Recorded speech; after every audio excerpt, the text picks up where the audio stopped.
Here are today's top stories from the energy sector. Let's dive straight in. First up, some major news out of South America, Guyana. Yes, absolutely. ExxonMobil's kicked off production at Yellowtail. That's the fourth development in the Stabroek Block offshore. The fourth one already.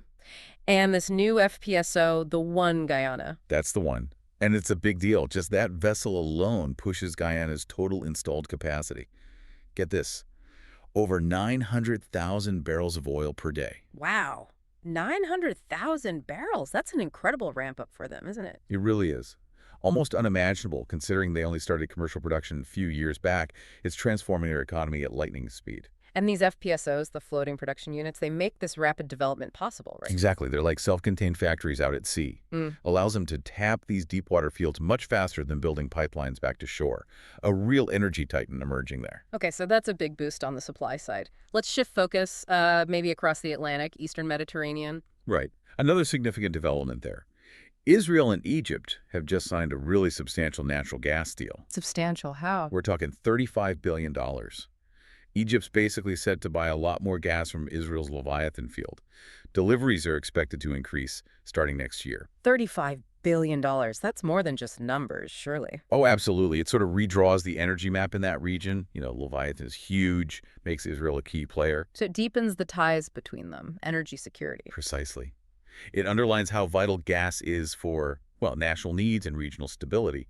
But, it does raise questions about long-term dependencies, too. Interesting point. Okay, staying with gas, but moving back to South America. Argentina. Yes, Argentina is making moves in the LNG space.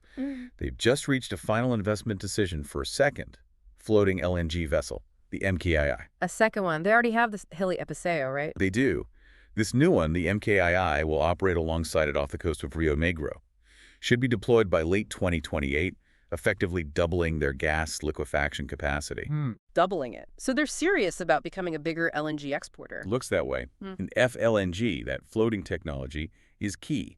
It lets them liquefy the gas right offshore, you see. So it bypasses the need for those huge, expensive onshore terminals. Exactly. Faster, more flexible. And for everyone listening, more Argentinian LNG could mean more diversity in global supply, potentially impacting prices down the line. Got it. Okay, now for a decision that's likely to generate some discussion, Mexico. Yes, reports in the last day or so say Mexico has given the green light to fracking operations. Fracking after holding back on it for a while. Seems so. The aim is pretty clear. Reverse the drop in their domestic oil and gas production. Boost output. So it's that classic tension, isn't it? Energy needs versus environmental concerns. It really highlights that. It looked like a pragmatic shift to use the resources they have, especially as older fields decline. It's a tough call nations are making globally. Okay, one last piece of news. A major player making portfolio changes. That's right. ConocoPhillips. They're selling their assets in the Anadarko Basin. For how much?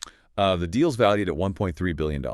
And this is part of a bigger strategy? Yes, exactly. It's portfolio streamlining. Apparently, this sale actually pushes them past their $2 billion divestiture target, and ahead of schedule, too. So shedding some assets to focus elsewhere. Pretty much. It frees up capital, lets them concentrate on core areas, stay agile, textbook portfolio optimization in, constantly shifting market. Right. Lots of moving parts today. Always in the energy sector. That's it for today's Energy Pulse. See you tomorrow.